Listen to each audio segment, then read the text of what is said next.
예, 오늘 이 본문을 보면은 한 가련한 여인이 예수께 와서 치유를 받는 그런 내용이 담겨 있죠. 그럼 이제 질문을 먼저 한번 던져 보고 시작하겠어요. 이 본문이 예수 그리스도의 그 기적적인 치유의 능력을 증시하는 하나의 증명사진이냐 하는 것이죠. 물론 그렇긴 하죠. 근데 그것이 다냐 그거예요.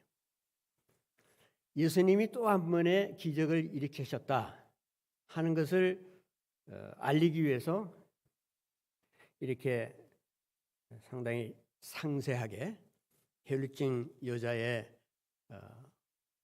치유 사건을 적었겠는가 하는 거예요.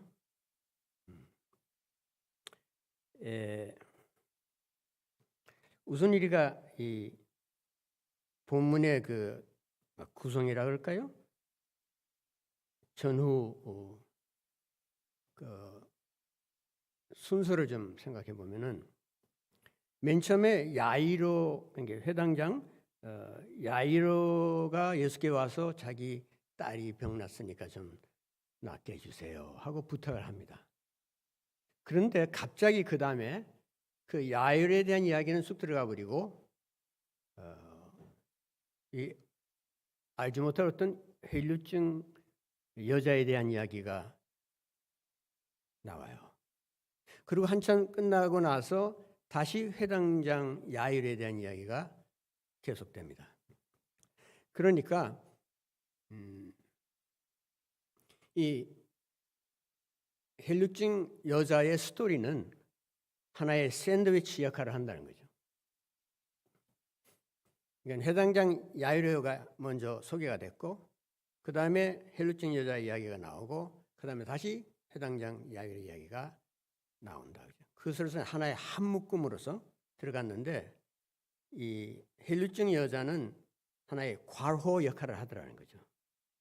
자, 그렇다면은 혈루증 여자의 스토리가 메인 스토리에 해당하는 회당장 야이로의 이야기에 어떤 관련을 갖는 것인가 하는 질문을 우리가 또한 던질 수 있겠고, 또 그러면 야이로가 자신의 문제를 안고 왔는데 그 자기 문제를 해결하는 데 있어서 이 혈루증 여자의 사건이 어떤 도움을 주고 있는 것인가, 상호 어떤 관계가 있는가 하는 것을 우리가 한번 짚어볼 필요가 있다고 봅니다. 굉장히 특이한 순서로 이 스토리가 나오기 때문에 우리가 몇 가지 좀 주목할 것이 있겠습니다. 본문을 읽어보면은 구원이라는 말이 3번 나와요. 첫 번째는 회당장 야이로입니다. 간곡히 구하여 이르되 내 어린 딸이 죽게 되었사니 오셔서 그 위에 손을 얹으사 그로 구원을 받아 살게 하소서.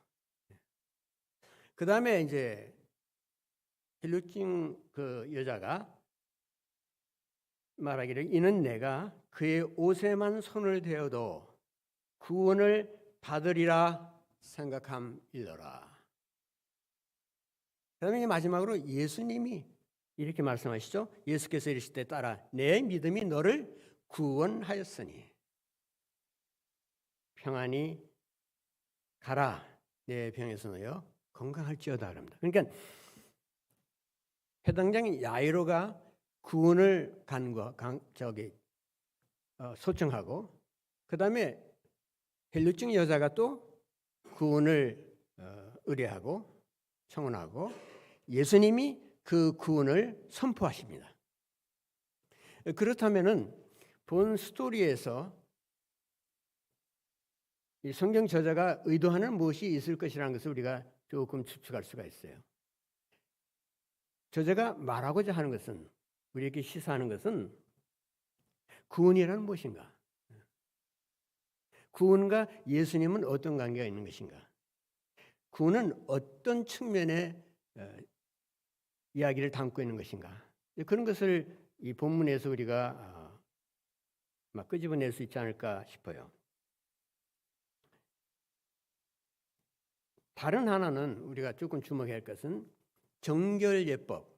모세율법에는 여러 가지 법규들이 있는데 그 중에서 정결법이라는 것이 정결의식, 깨끗하게 하는 거, 뭐 주로 씻는 거 이런 거죠.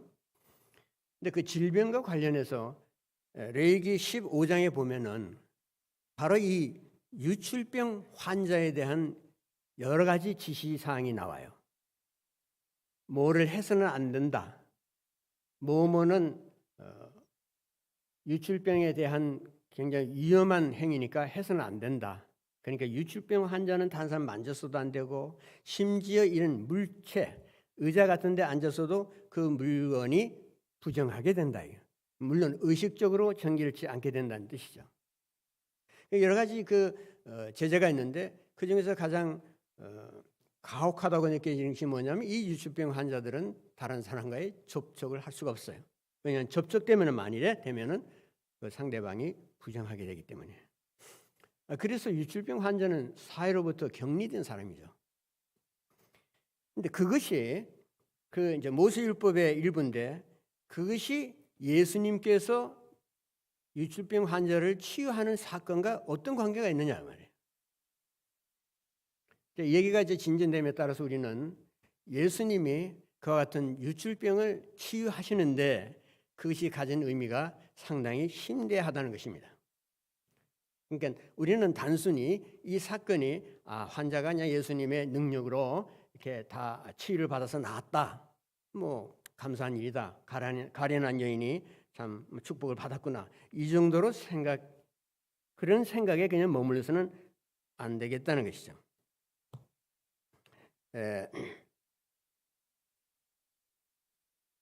이 여인이 정결예법에 준해서 본다면은 사회에서 가장 불행한 사람이죠. 가장 고독한 환자입니다. 그래서 절대 고독에 처한 이 여자를 아무도 원치 않은 이 여자, 뭐 병원에 가도 다 낫지 못하고 오히려 더 중해졌다, 더 가중해졌다, 더 악화되었다. 최고로 악화돼서 기다리는 것은 죽음밖에 없어요. 그래서 마지막으로 최후로 찾은 분이 예수님이죠. 그래서 자신의 남은 여력을 다해서 그야말로 죽으면 죽으리라는 각오를 하고서 예수님께 나아갔던 것입니다.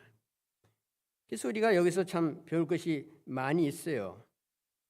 왜 성경 저자가 많은 환자들이 있는데 그 중에서 이와 같은 절대 고독에 처한 여인을 예수님이 치유하게끔 하는 그 사실을 강조했겠느냐 그 말이에요.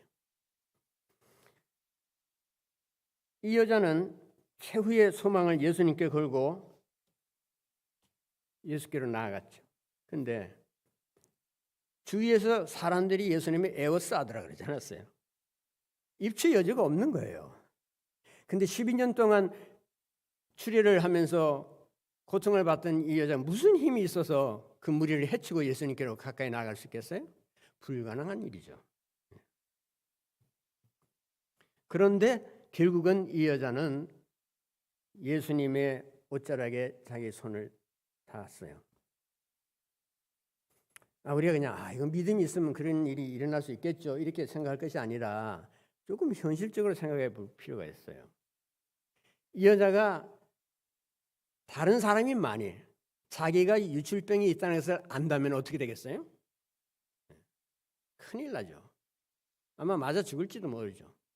그것을 숨기고 자기만이 아는 비밀을 지니고서 예수를 향해서 나아간다는 것은 이것은 죽음을 각오한 것이죠. 그러니까 예수를 믿는다는 것이 뭐냐? 예수께서 자기를 낫게 해주실 것이라는 것을 확신하고 나아갔을 때의 그 믿음이라는 것은 뭐 어떤 것이냐 이 말이에요. 전적으로 전폭적인 것이죠. 다른 사람을 대치 않는 것입니다. 다른 사람이 나를 뭐 죽이든지 말든지 나는 예수를 만나야겠다. 예수가 나의 유일한 희망이다. 그래서 나아갔을 때 믿음의 줄은 또 다른 믿음의 줄과 연결돼서 하나님의 기적을 일으킵니다. 예수께서 이 여인이 확고부동한 믿음으로 예수님을 신뢰하고 예수께로 나오려고 안간힘을 쓰고 있다는 사실을 예수께서 직감하셨죠. 그래서 그 여인을 돕기 위해서 자기를 찾는 상한 갈대와 같은 이 여인을 주께서 구원하시기 위해서 가시던 걸음을 늦추셨던 것이죠. 아마 도로 멈춰 서기도 했을 거예요. 그 여인이 가까이 올 수 있는 기회가 되도록 우리가 믿음으로 주 예수를 전적으로 신뢰하고 나아가면 주께서 이미 그것을 우리의 마음을 아시고 우리 곁으로 오기 시작하십니다. 주를 가까이 하라. 그리하면 주께서 너희에게 가까이 오시리라. 문자대로 이 사건이 그 말씀을 그대로 증명했어요. 그래서 주님께서는 간신히 몸을 참 가누지 못한 이 여인을 불쌍히 여기시고 그 여인을 위해서 여인을 향해서 여인의 방향을 향해서 오고 계시다고 보는 것이죠. 드디어 여인이 왔어요. 여인이 예수님을 어떻게 가까스로 그 떨리는 손으로 예수님 옷자락을 잡았어. 몸이라도 닿으면 좋겠지만 옷자락이라도 닿는다면은 내가 나을 것이다. 믿음은 전폭적인 것이기 때문에 어느 한 부분이라고 해서 그것을 무시하지 않아요. 그저 예수님은 예수님 전체에서 그 한 부분, 조그마한 일부분이라도 내 생명을 오고 가게 하는 능력이 있다고 자신을 투신한 것이죠. 그래서 그날의 예수님의 발길은 유난히 더뎠을 것으로 추측합니다. 그러니까 예수님이 의도적으로 여인과의 만남을 위해서 자신의 걸음을 조정하셨다는 거죠. 예수님은 우리가 생각하는 것보다 100배나 1000배나 10,000배나 더 우리를 생각하십니다. 우리를 배려하십니다. 우리를 사랑하세요. 우리가 그와 같은 주님을 신뢰하지 않을 뿐이야. 주님의 그 같은 투신적인 사건에 대한 기사가 이렇게 우리 눈앞에 바로 펼쳐져 있지만 우리는 그 주님을 별로 신뢰하지 않는단 말이에요. 그래서 우리의 삶이 더 고통스러워요.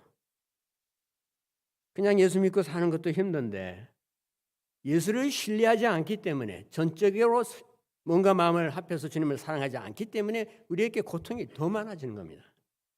왜냐하면 그 같은 혈루증 여자가 예수님을 만졌을 때 즉각적으로 자신의 몸이 나았다는 것을 아는 것과 같은 체험이 우리에게 없기 때문에 그래서 우리의 삶에 번민이 심하고 세상살이에 여러 가지 어려움이 올 때마다 용기를 잃어버리고 그저 주여 주여 한단 말이죠. 이 여인 예수님 뭐 이름을 부르거나 뭐 주님이라 부르는 아무것도 없었어. 그냥 가서 만졌지만은 그 만짐은 예수님의 몸에서 능력이 나가게 하는 통로가 됐다는 것이죠. 그래서 예수님은 혈루증 여인과의 교감이 되어서 자신의 몸에서 능력이 나간 것을 아셨어요. 그래서 제자들 보고서 누가 내 몸을 만졌느냐 이런 질문을 하신단 말이에요. 이거 얼마나 엉뚱한 질문이에요. 얼마나 당황하게 하는 질문이냐고요. 이 사람이 이렇게 많은데 그 예수님의 옷과 몸에 이 닿는 사람이 한두 사람이겠느냐고요. 밀고 밀치고 난리가 났는데 누가 내 몸에 손을 대느냐 이 무슨 이상한 질문을 하시느냐 제자들이 항의하지 않았습니까? 주님 무슨 말씀이세요? 예? 그 말도 되지 않는 이상한 말씀을 하시네요. 예? 이 사람들 보세요. 안 보이세요? 제자들의 눈에는 헌신의 힘을 다해서 예수께로 나온 그 여인이 보이지 않았던 거예요. 몰랐던 것입니다.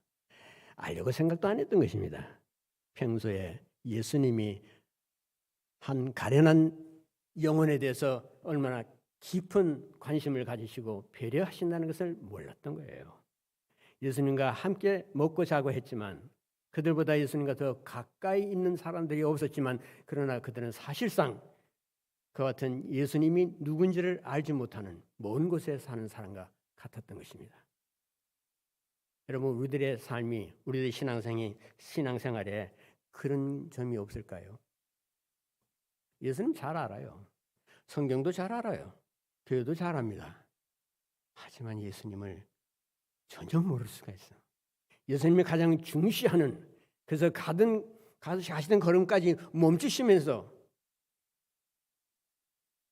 사랑을 베푸시려고 하는 그 주님을 전혀 우리가 감지하지 못할 수 있다는 거죠.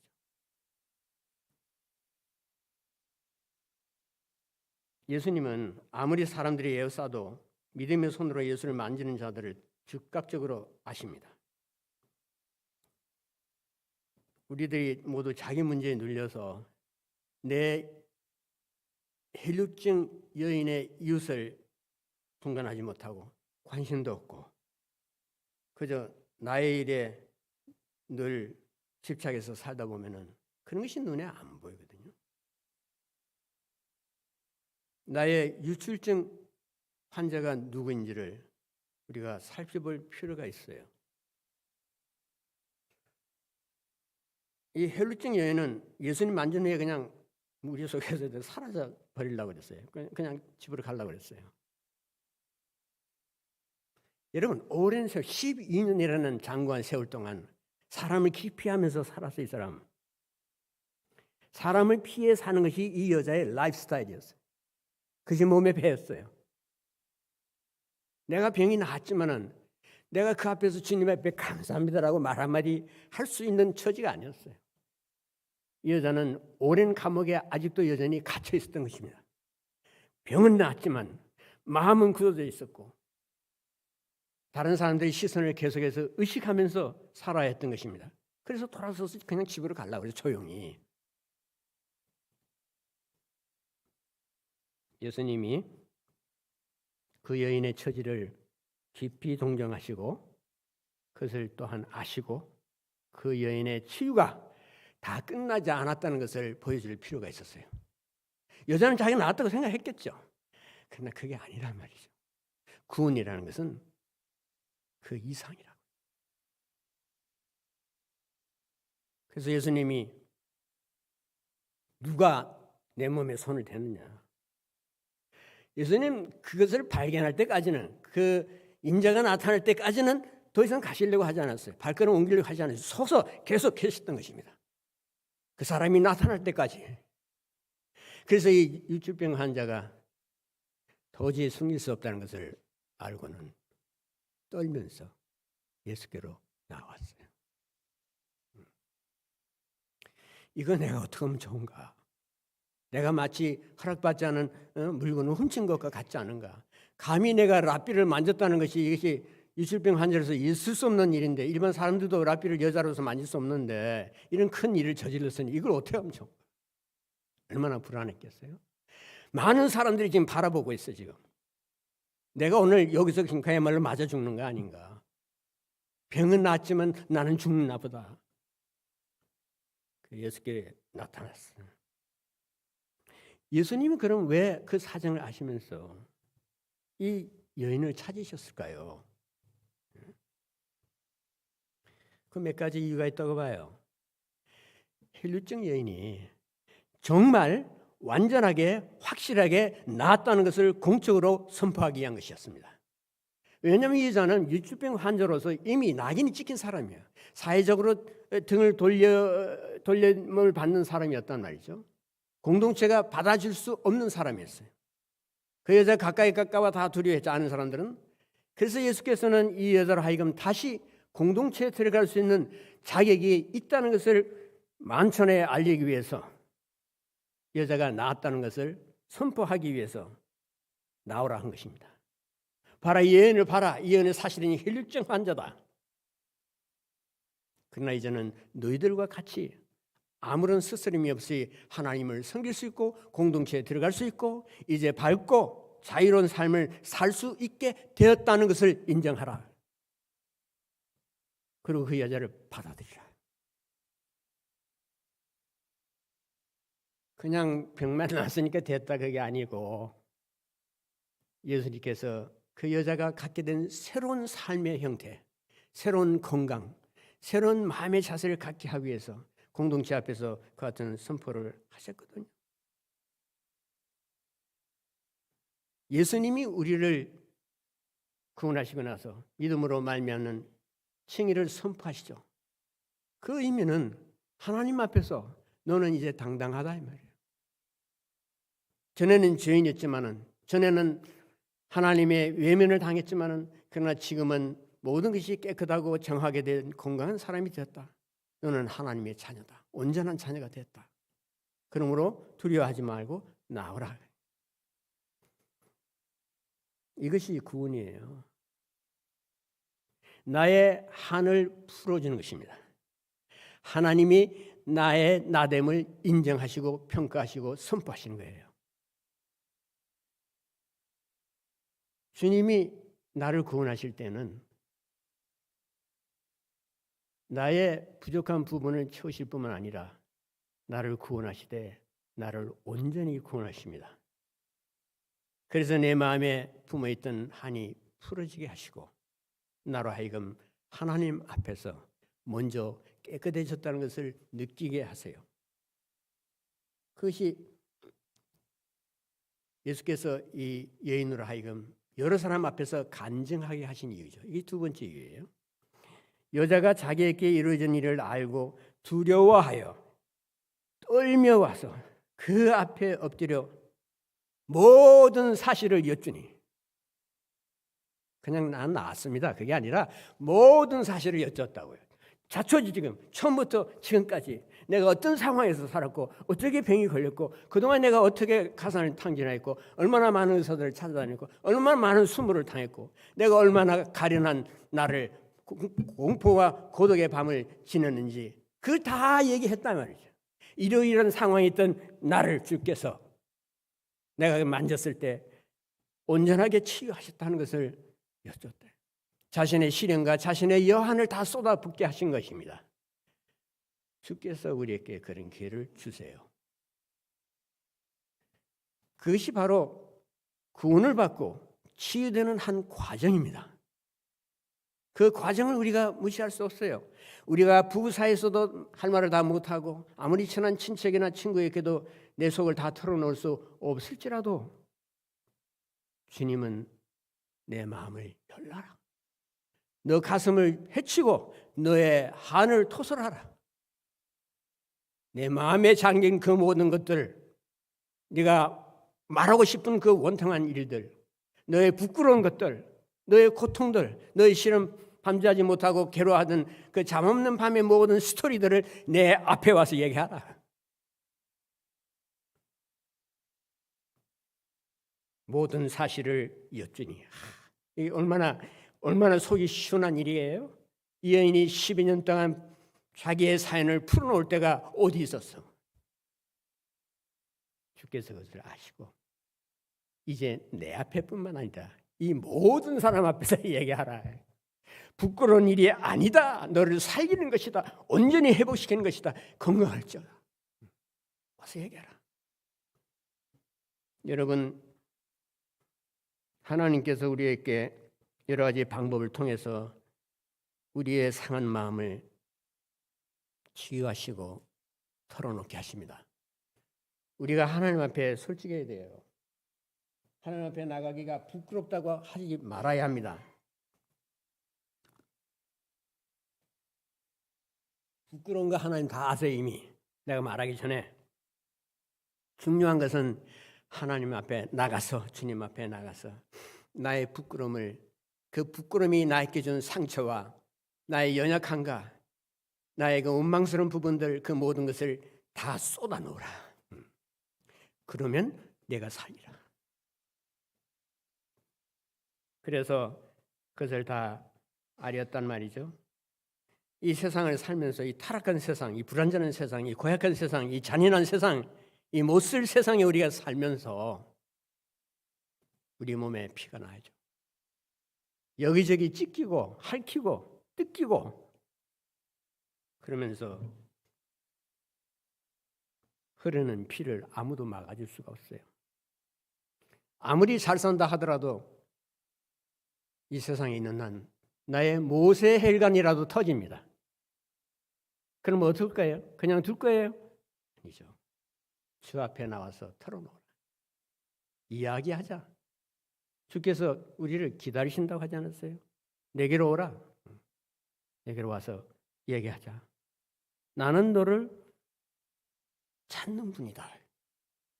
너의 그런 구석구석을 다 찾아서 치유하는 분이다. 그래서 예수님의 옷자락만 만져도 불치병이 나을 것이라는 믿음으로 예수님을 만졌다고 고백을 하죠. 그러고 나서 주님의 은혜를 입었으면은 부끄러워하지 말고 두려워하지 말고 예수님과 터놓고 교제해야 한다는 것입니다. 이것이 구원의 한 측면이에요. 여러분, 율법은 두려움을 줍니다. 시내산에서 율법이 선포되었을 때 백성들이 떨었어. 그리고 제발 하나님이 왜 이렇게 직접 얘기하지 말았으면 좋겠다. 왜냐하면 우리가 죽을 것 같다는 거죠. 저희들은 하나님의 율법 앞에서 그럴 수밖에 없어요. 그러나 예수님의 말씀은 우리를 공포에 떨게 하지 않습니다. 진정한 자유와 해방을 가져옵니다. 우리가 예수님의 말씀에 젖기 전까지는 내 마음이 불안해서 헤어날 수가 없어요. 예수께 가까이 오라고 초대하셨으니까 가까이 가야겠죠? 또 하나 예수님이 이 여인을 나오라고 하신 것은 찾은 까닭은 그 여인의 행위가 결코 잘못된 것이 아니라는 것을, 그것이 오히려 잘된 일이라는 것을, 그것이 옳았다는 것을 확인시켜 주기 위했던 것입니다. 여자는 지금 자기 큰 죄를 지었다고 생각한 거예요. 그런데 이것을 어떻게 하냐 걱정했겠지만 예수님은 아니다. 왜 그렇게 생각하느냐? 왜 그렇게? 랍비를 만지면 안 된다고 그러잖아요. 더군다나 여자인데, 더군다나 유출병 환자인데요. 제가 어떻게 이런 일을 하고서 잘못되지 않았다고 말할 수 있겠습니까? 그래서 저는 예수님 옷자락만 살짝, 아무도 모르게 살짝 만지고 그냥 돌아서서 가려고 했습니다. 왜 이 여인이 괴로워하고 무서워하고 두려워했습니까? 교회 관습 때문에, 잘못된 인간적인 법규들 때문에, 이 잘못된 전통들이 교회 안에 들어와서 비복음적인 것들을 얼마나 우리에게 뒤집어 씌우는지 몰라요. 그래놓고서 그걸 따라가면 잘하는 것처럼, 랍비를 여자가 만지지 않으면 잘하는 것처럼, 유출병 환자가 예수께 나오지 않는 것이 옳은 것처럼, 이것이 교회의 잘못된 전통이에요. 이것이 교회의 잘못된 신학이에요. 이런 것들 때문에 교회가 지금까지 옥죄음을 당하고 그 안에는 많은 성도들이, 많은 죄인들이, 많은 유출병 환자들이 나음을 잊지 못하고 고통 속에 사는 것입니다. 그런 것을 고친 거예요. 그 고치는 것이 교회 계획이에요. 율법에 대한 오해가 얼마나 또 많은지 몰라. 율법대로 살아야 하나님을 잘 섬기는 것을 생각해요. 율법이 마치 생명인 것처럼. 이 여인의 한 일 가운데 가장 획기적인 것은 이 여인이 율법을 깬 것입니다. 랍비를 만지면 안 돼요. 유출병 환자가 다른 사람 만지는 거 그거 큰일 나. 율법에 그러면 안 된다고 말하지 않았느냐. 그런데 이 여자가 그렇게 했단 말이에요. 예수님 만졌단 말씀이야. 이것이 그냥 이게 보통 일이 아닙니다, 여러분. 보통 일이 아니에요. 율법을 거의 무시하듯이 상관하지 아니하고 예수만 바라봤다. Jesus plus nothing. even 율법이라도 아니야. 예수님이에요. 예수님이 왜 오셨습니까? 율법을 완성하기 위해서. 율법은 예수 그리스도를 바라보던 하나의 화살표였죠. 그것은 임시 방편이었단 말이에요. 근데 그 임시 방편에 붙잡혀서 실체가 오신 예수님 앞에서 내가 예수님 포기해야겠어요? 율법을 다 제쳐놓더라도 예수께로 가면 되는 것이고 그것이 바로 율법을 이루는 일이에요. 그러나 겉으로 보면 율법을 어긴 것이죠. 죄인인 것이 이 여자는. 그러나 예수께서 아니다. 내가 옳았다. 내가 나를 만졌기 때문에 옳았다. 율법이 있음에도 불구하고 율법을 제쳐놓고 나를 만지고서 너는 율법을 어떤 면에서 바르게 이해했단 말이죠. 율법에 가는 것이 바로 나이지 않느냐. 내가 율법이 바라던 목표가 아니냐. 너는 목표를 붙잡았다 이거죠. 여러분 우리가 그렇게 하고 있습니까? 많은 부분에 있어서 우리는 지나간 것들을 붙잡고 있어요. 그래서 율법의 테두리 안에서 산단 말이죠. 그러니 어떻게 자유가 있겠어요? 그렇기 때문에 자꾸만 죄책감이 들어. 나는 뭣도 십계명 이것도 못 지켜 저것도 못 지켜. 예수께서 누구를 따르라고 했습니까? 나를 따르라. 모세를 따르라고 하시지 않았습니다. 율법을 따르라고 하시지 않았어요. 율법이 뭐 다 나쁜 것이라는 말씀이 아니에요. 하나님 주신 것이에요. 그러나 율법은 잠정법이었단 말이에요. 때가 되면 뒤로 물러서야 돼요. 근데 안 물러서. 왜 안 물러서는가? 율법은 자신의 운명을 알기 때문에 자신의 가는 길을 알기 때문에 뒤로 물러서요. 근데 우리가 그걸 붙잡아. 잡아당겨. 그래서 예수님 앞에서 나. 그리고 그걸 따라가려고 하잖아요. 그렇게 되면 예수님의 영광이 가려지는 것이죠.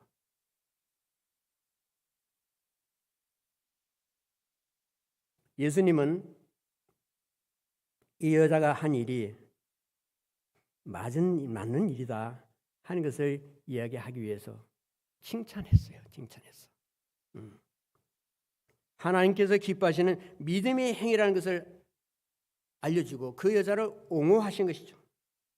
그래서 어떻게 그 행위가 잘한 것이니까 그거 양보하지 마라. 이제 앞으로는 그렇게만 살라 이거죠.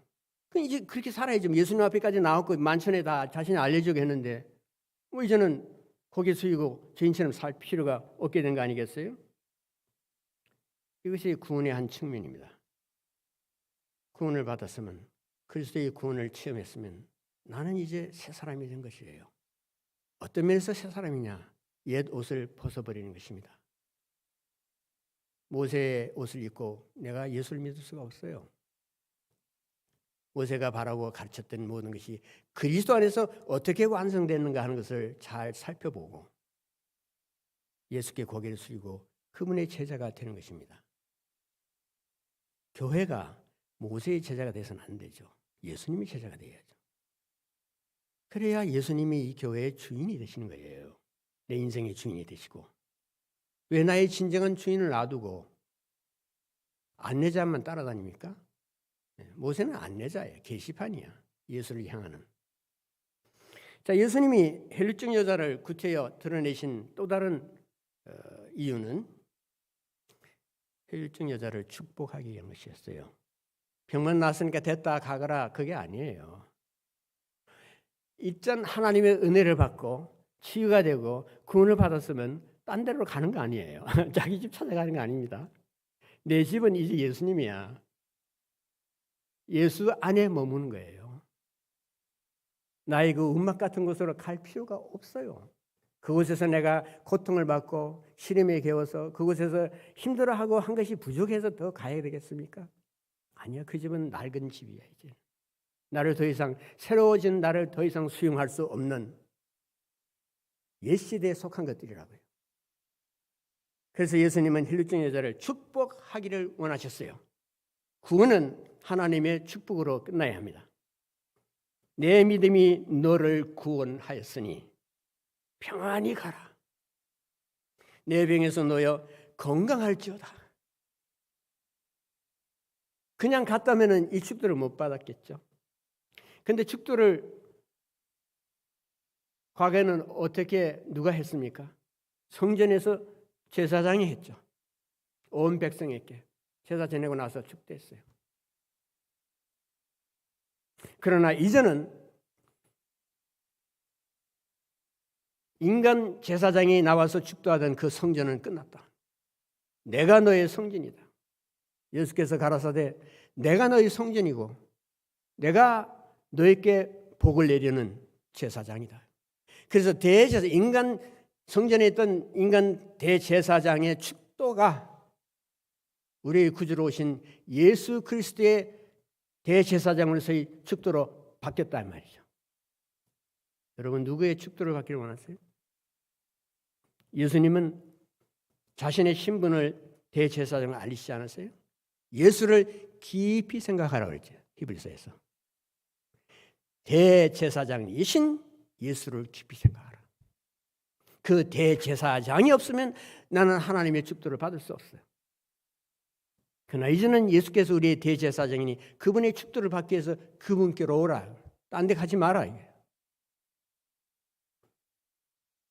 그래서 주님의 축복은 그동안 꺼져가는 등불처럼 꺾일 듯한 갈대처럼 속절없는 삶을 살았던 그 여인의 인생을 한순간에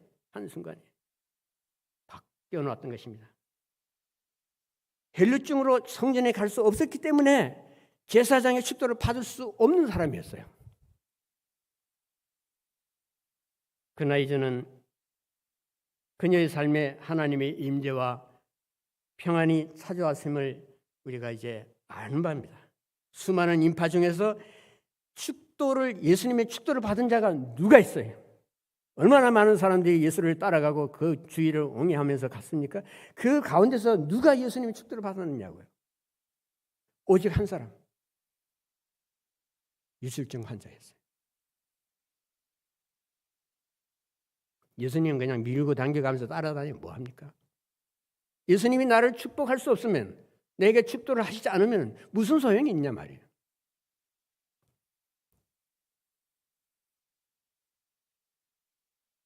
이 유출증에 대한 이 율법의 규정을 보면은 굉장히 가혹해요.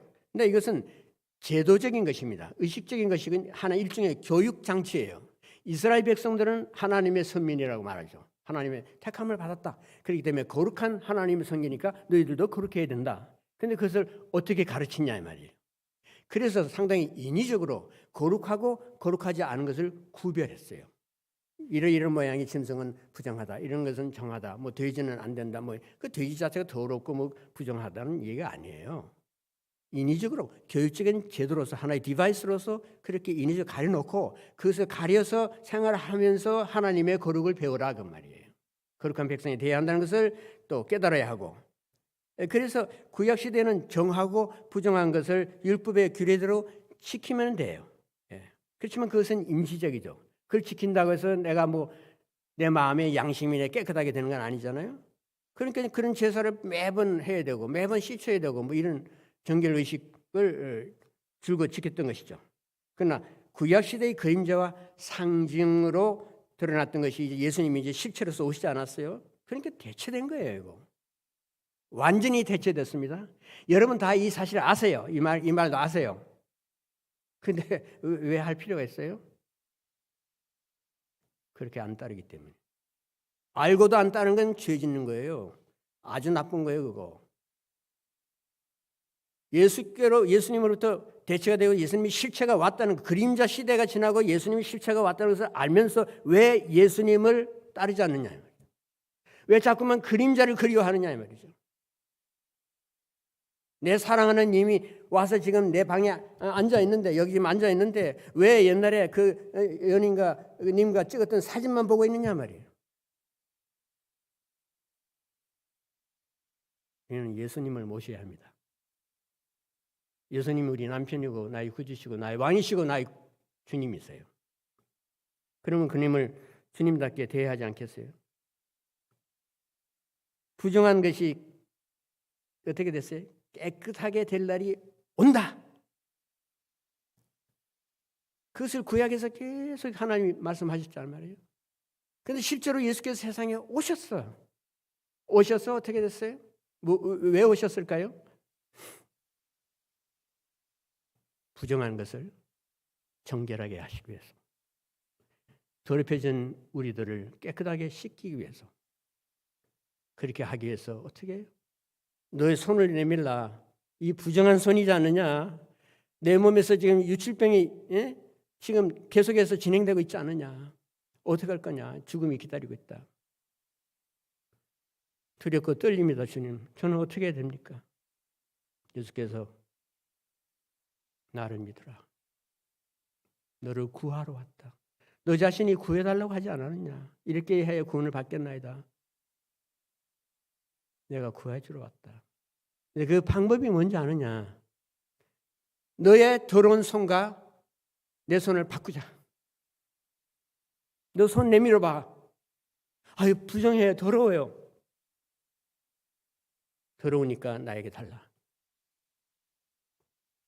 그래서 그 여인이 예수님의 옷자락에 손을 닿지 않았어요? 그 순간 어떤 일이 일어났어요? 유출병 환자의 그 유출이 즉시 멈춰서 병의 근원이 다 말랐다고 했습니다. 근데 그 순간에 또 어떤 일이 일어났어요? 예수님은 부정하게 된 것입니다. 예수님은 유출증 환자가 되신 것입니다. 그래서 예수님은 공동체에 들어갈 수 없고 다른 사람들을 만질 수 없고 모든 것이 다 부정하게 되기 때문에 예수님은 외면을 당하면서 살아했던 것입니다. 그 중에서 가장 큰 문제는 뭐냐면 사람들이 예수를 멸시한다 할지라도 하나님만 멸시하지 않으면 되잖아요. 그러나 하나님이 얼굴을 돌리셨어요.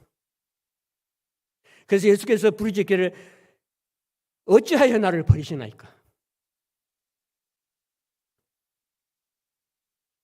부정한 손이 예수님께 닿는 순간 예수님은 나의 모든 부정하고 불결한 더러운 것을 그대로 옮겨가셨어요. 그래서 예수님은 종죄를 받고 십자가에서 돌아가셨어요. 그것이 대속이잖아요. 대속의 원리예요. 그것이 뭐예요? 그게 복음이죠. 그게 구원이고 나의 더러움은 예수께로 옮겨가고 나의 고칠 수 없는 이 사망의 질병은 예수께로 옮겨져 버리고 그쪽으로 전념이 돼버렸어요. 예수님은 죽을 수밖에 없는 운명에 처하게 된 것입니다. 유출병 환자와 그 역할이 바뀌어진 거예요. 그래서 예수께서 세상에 오신 거죠. 여러분의 더러운 손을 예수께 넘겨준 일이 있습니까? 예수께서 우리를 기다리시죠.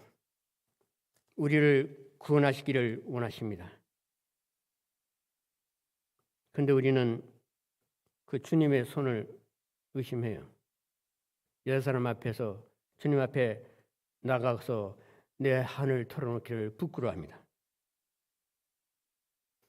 가장 불결했던 사람이 가장 깨끗하게 됐다는 것을 우리가 기억하고 그것이 복음이라는 것을 확신하고 그리고 우리가 예수님께로 나아가서 예수의 대속에 대해서 영원토록 감사해야 할 것입니다.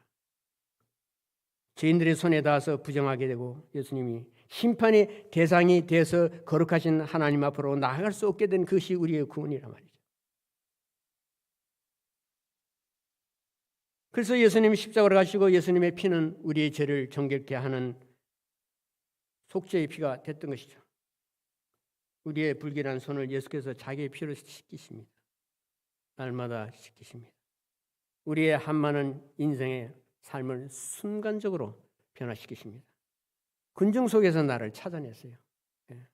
그리고 모든 사람 앞에서 내가 어떤 고통과 슬픔 속에서 구원을 받았는지를 간증하게 하십니다. 이것이 바로 우리가 마지막 날에 있게 될 모습이에요.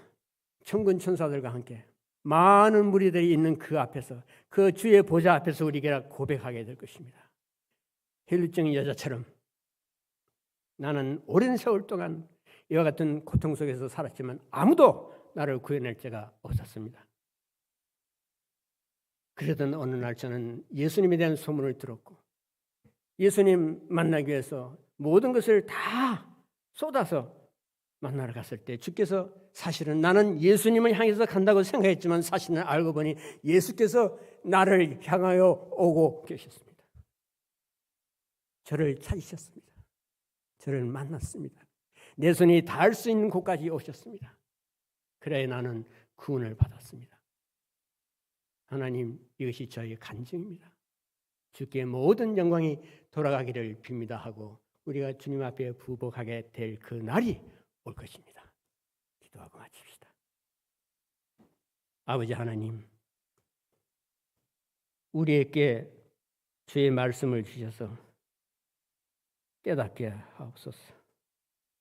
우리의 죄 많은 삶이 그리스도의 속죄의 피로 씻겨지게 하시고 우리가 주님 안에서 받는 치유의 의미가 무엇인지를 깨달아 알게 하여 주옵소서. 예수 이름으로 기도합니다.